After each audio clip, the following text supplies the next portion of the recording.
Hi guys, welcome back to my YouTube channel. So നമ്മൾ ഇന്ന് രാവിലെ തന്നെ വന്നേക്കുന്നത് എന്താണെന്ന് വെച്ച് കഴിഞ്ഞാൽ ഇപ്പോൾ വീഡിയോ അപ്ലോഡ് ചെയ്യുന്നത് രാവിലെ അല്ല, പക്ഷേ രാവിലെ ഞാൻ വന്നേക്കുന്നത് എന്താണെന്ന് വെച്ച് കഴിഞ്ഞാൽ ഞാൻ കോളേജിൽ പോകാൻ റെഡി ആവണം കേട്ടോ. എല്ലാ ദിവസവും രാവിലെ എനിക്ക് എന്തായാലും കോളേജിൽ പോകണം. അപ്പോൾ ഏറ്റവും വലിയ ടാസ്ക്കാണ് രാവിലെ എണീറ്റ് റെഡി ആവുക എന്ന് പറയുന്നത്. അപ്പോൾ രാവിലെ എണീറ്റ് റെഡി ആവുന്ന ഞാൻ ഓർത്തു വൈ നോട്ട്, എന്നാൽ പിന്നെ കോളേജിൽ പോകുന്ന ഒരു വീഡിയോ എടുത്തേക്കാമെന്ന് ഓർത്തു.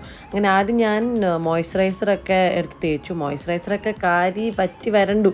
അതിൻ്റെ അകത്ത് ഇങ്ങനെ എങ്ങനെയൊക്കെയാണ് കുറച്ച് മോയ്സ്ചറൈസർ കിട്ടിയത്. മോയ്സ്ചറൈസ് ചെയ്തതിന് ശേഷം ഓബിയസ്ലി സൺസ്ക്രീനാണ് ഞാൻ എപ്പോഴും യൂസ് ചെയ്യുന്ന സൺസ്ക്രീനാണ്. നിങ്ങൾ കണ്ടിട്ടുണ്ട്, ഞാൻ എൻ്റെ എല്ലാ വീഡിയോൻ്റെ അകത്തും ഞാൻ ഉപയോഗിക്കുന്ന സെയിം തന്നെയാണ്. ബിക്കോസ് ഇത് എനിക്ക് ഭയങ്കര കംഫർട്ടബിൾ ആണ് കേട്ടോ എന്താ പറയുക ഈ സൺസ്ക്രീൻ. അങ്ങനെ സൺസ്ക്രീൻ ഇട്ടു. എൻ്റെ ഇടയ്ക്കൊക്കെ ഉറക്കം വരുന്നൊക്കെ ഉണ്ട്, പക്ഷെ നമ്മൾ ഉറക്കം വന്നാലും കാര്യമില്ല. അറ്റൻഡൻസ് വളരെയധികം മുഖ്യമായതുകൊണ്ട് തന്നെ നമ്മൾ രാവിലെ എണീറ്റിട്ട് കോളേജിൽ പോകണം, അല്ലാണ്ട് വേറെ വഴിയില്ല. ആരെങ്കിലും മടി പിടിച്ചിരിക്കുന്നുണ്ടെങ്കിൽ come on, get up and go to college അല്ലെങ്കിൽ ഗോ ടു സ്കൂൾ.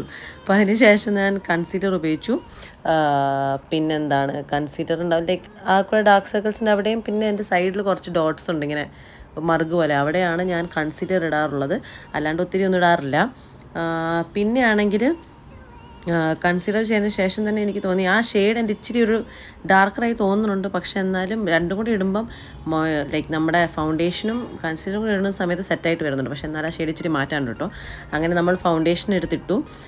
ഫൗണ്ടേഷൻ നിങ്ങൾ കണ്ട എത്ര തന്നെ ഇട്ടിട്ടുള്ളൂ. ആൻഡ് ഞാൻ ബ്ലെൻഡർ ഉപയോഗിക്കാറില്ല, ഞാൻ എൻ്റെ കൈ കൊണ്ടാണ് ചെയ്യണത്. ഇത് മൈ വേ ഓഫ് ഗെറ്റിംഗ് റെഡിയാണ് കേട്ടോ. ഞാൻ കോളേജിൽ പോകുമ്പോൾ ഇങ്ങനെയാണ് വേഗം റെഡിയായി പോകുന്നത്. വേഗം സമയം തീരാറുണ്ട്, ലൈക്ക് അത്ര സമയം എടുക്കാറില്ല. അപ്പോൾ ഇതിൻ്റെ ഇടയ്ക്കാണെങ്കിലും ഞാൻ ബെസ്റ്റ് ഓഫ് ആയിട്ടിരിക്കുകയാണ് കോളേജിൽ പോകാനുള്ള രാവിലെ നടത്തിയിട്ട്. പക്ഷേ ഗൈസ് എഗെയിൻ വേറെ വഴിയില്ല.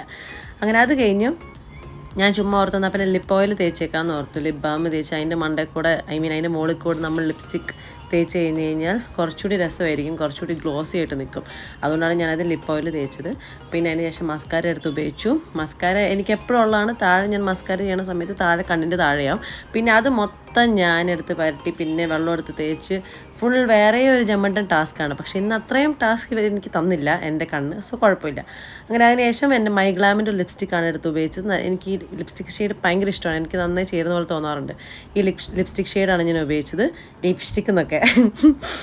അതിന് ശേഷം പിന്നെന്താ, പൊട്ട് is the main character. Okay, ഞാൻ എപ്പം ലൈക്ക് ട്രഡീഷണൽ ആയിട്ടുള്ള ഇട്ട് കഴിഞ്ഞാൽ ഞാൻ മിക്ക സമയത്ത് പൊട്ട് തൊടും. കാരണം എനിക്കറിയത്തില്ല, എനിക്ക് പൊട്ട് തൊടുന്നത് ഭയങ്കര ഇഷ്ടമാണ്. അതും പിരികത്തിൻ്റെ നടുവിലായിട്ടില്ല, കുറച്ച് മുകളിലേക്കായിട്ട് പൊട്ടിടുക. അപ്പോൾ അമ്മ എപ്പോഴും എന്നോട് ചോദിക്കും, ഇതെന്ത് ഇത്ര നീ കയറ്റി അങ്ങ് മുകളിൽ കൊണ്ട് മുടിയുടെ താഴെ കൊണ്ട് കുത്തുന്നതെന്നൊക്കെ ചോദിക്കും. പക്ഷേ എനിക്കിഷ്ടം അത്. പിന്നെ അതിനുശേഷം ഈ കമ്മൽ നിങ്ങൾക്ക് ഓർമ്മയുണ്ടെങ്കിൽ അമ്മ കാശ്മീർ പോയപ്പോൾ മേടിച്ചുകൊണ്ട് വന്നതാണ് കേട്ടോ. ഞാൻ ഓൾറെഡി ഒരു വ്ളോഗിൽ ഇട്ടിട്ടുണ്ടായിരുന്നു ജ്വല്ലറി കളക്ഷൻ്റെ അകത്ത്. അങ്ങനെ ഈ കമ്മലും ഇട്ടു. ഇതിങ്ങനെയൊക്കെ പോണ സമയത്ത് ആൾക്കാർ ഓർക്കണ്ടോ ഇത് എങ്ങോട്ട് എത്ര ഒരുങ്ങിയത്. അപ്പോൾ ഇതിൻ്റെ ഇടയ്ക്കാണ് ഞാൻ ഓർത്ത് ഞാൻ ഐലൈനർ ഇടാൻ മറന്നു എന്നുള്ളത്. അങ്ങനെ ഞാൻ പോയി ഐലൈനർ എടുത്തുകൊണ്ട് വന്ന് ഐലൈനർ എടുത്തിടുവാണ്.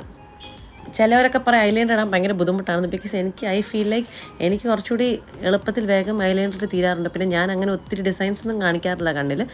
യൂഷ്വലി ഉള്ള കുറച്ച് വിത്ത് വാൽ ആണ് ഇടാറുള്ളത്. അപ്പോൾ എനിക്കത് അത്യാവശ്യം കുഴപ്പമില്ലാണ്ട് സ്പീഡിൽ കിട്ടാറുണ്ട്. അങ്ങനെ ഐലൈനർ എഴുതി കഴിഞ്ഞു. അപ്പം നമ്മുടെ മുഖത്തെ എല്ലാ പരിപാടികളും കഴിഞ്ഞിരിക്കുന്നു. അങ്ങനെ മുടി ഊരി ഇടുകയാണ്. മിക്ക സമയത്തും ഞാൻ കോളേജിൽ പോകുമ്പോൾ മുടി ഊരിയാണ് കേട്ടോ ഇടാറ്. കാരണം അതാണ് ഏറ്റവും comfortable and go to hair style, എളുപ്പമാണല്ലോ. പിന്നെ മുടി വൃത്തിയോടായിട്ടിരിക്കുമ്പോഴൊക്കെയാണ് ബണ്ണ് കെട്ടുക. അങ്ങനെ ഇതാണ് നമ്മുടെ ഇന്നത്തെ ലുക്ക് ഗൈസ്. ഇങ്ങനെയാണ് നമ്മൾ കോളേജിൽ പോകുന്നത്. ബൈ.